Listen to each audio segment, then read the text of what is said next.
작가의 말 2021년 늦가을의 차인표. 훈 할머니를 기억하시나요?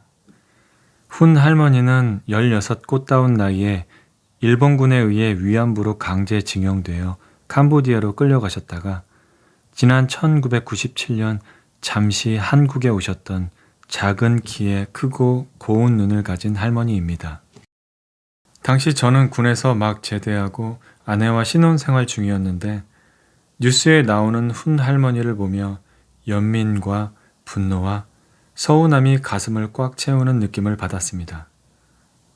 훈 할머니에 대한 한없이 안타까운 마음과 할머니를 이 지경으로 만든 무리를 향한 분노와 그들을 보호하지 못한 국가와 사람들에 대한 서운함이었던 것 같습니다. 여러 가지 감정이 교차하는 가운데 글을 쓰기 시작했습니다. 글이 머지않은 과거, 우리나라가 세상에서 제일 약하고 못 살던 시절, 그 형편없는 시절을 버텨낸 우리 할머니 할아버지들의 이야기를 하고 싶었기 때문입니다. 1998년 여름 A4지로 약 20장 분량의 초고를 완성한 저는 국어 선생님을 하셨던 장모님께 맞춤법을 교정해달라고 부탁드렸습니다. 장모님이 빨간 펜으로 빼곡히 초고의 맞춤법을 교정해 주시며 꼭 글이 출판되어 널리 읽혔으면 좋겠다고 응원해 주셨습니다. 당시 저는 용산에서 구입한 중고 노트북에 초고를 저장했었는데 벼랑간 노트북이 기능을 다하면서 이 글의 초고를 비롯한 습작들이 모두 날아가 버렸습니다.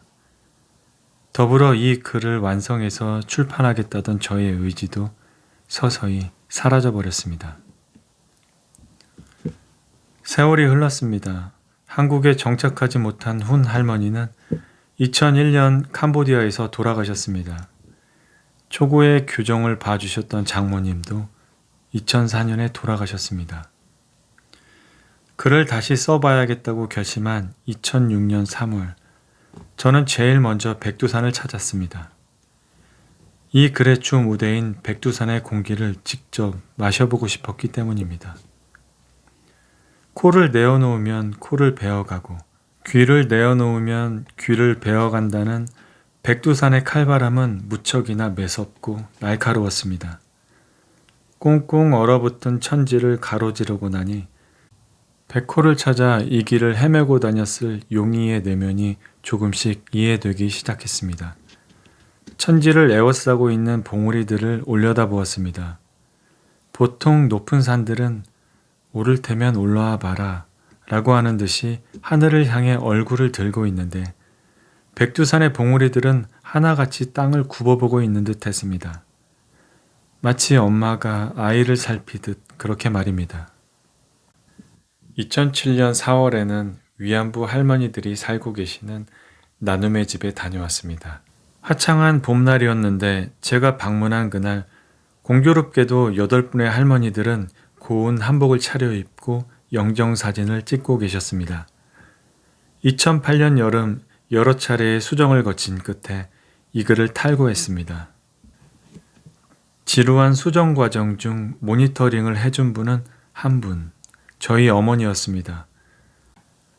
어머니는 글의 줄거리에는 관여하지 않으시면서 주로 백두산의 동식물, 역사적 배경과 그에 따른 고증, 맞춤법, 문장의 구성 등에 관해 끊임없이 조언해 주셨습니다. 저와 어머니는 이메일로 원고를 주고받았는데 제가 원고를 보내드리면 어머니가 문제를 제기하고 다시 고쳐서 보내드리는 식으로 작업을 했습니다. 당시 어머니가 저에게 해주신 말씀 중 기억에 남는 것이 있습니다. 인표야, 상상력은 중요하다. 그러나 사실을 배제한 상상력은 모래로 성을 쌓는 것과 같은 거란다. 결국은 모르는 것을 솔직하게 인정하고 공부를 더 하라는 말씀이었습니다. 완성된 원고를 제일 먼저 읽어준 저의 첫 번째 독자는 제 아들 정민입니다. 지금은 장성에 군입대를 앞둔 당시 11살 정민이가 가장 먼저 반갑게 읽어주었습니다. 정민이가 읽고 싶어 재촉하고 재미있다고 격려해 준 덕에 더욱 용기를 얻은 저는 2009년에 이 글을 세상에 내놓았습니다. 작가로서 첫 발을 내딛게 되면서 생각지도 못한 많은 꿈 같은 호응과 열정적인 의견을 만났고 제 인생은 또 한 번의 변곡점을 맞이하게 됐습니다. 그리고 다시 세월이 흘러 몇 년 전 이 책이 절판된 이후에도 이 책을 뒤늦게 알고 꾸준히 찾는 독자분들이 있다는 소식을 들었습니다. 저에게는 10년이나 품어온 첫사랑 같은 책이었기에 아쉬움과 안타까움이 교차하던 차에 해결책 출판사에서 개정 복간 제안을 주셔서 다듬고 또 다듬어 이 책을 다시금 세상에 선보이게 되었습니다. 처음 이 글을 쓰기 시작할 무렵 저는 우리 할머니들에게 몹쓸 짓을 한 파렴치한 사람들의 범죄를 널리 알려 죄인들을 응징하겠다는 마음을 갖고 있었습니다. 그런데 오랜 세월 이 글을 쓰면서 마음이 바뀌었습니다. 이제는 우리 할머니들이 그들을 용서해 주시는 모습을 보고 싶어진 것입니다. 그래, 용서할게. 앞으로 다시는 그 누구에게도 그런 짓을 하지 말거라. 할머니들이 그들에게 해주고 싶은 말씀일 것입니다. 용서는 용서를 구하는 대상이 있어야 할 수 있습니다. 그런데 불행히도 범죄를 저지른 사람들은 사과와 용서를 구하는 대신 세월이 빨리 흘러 할머니들이 모두 없어지기를 기다리고 있습니다.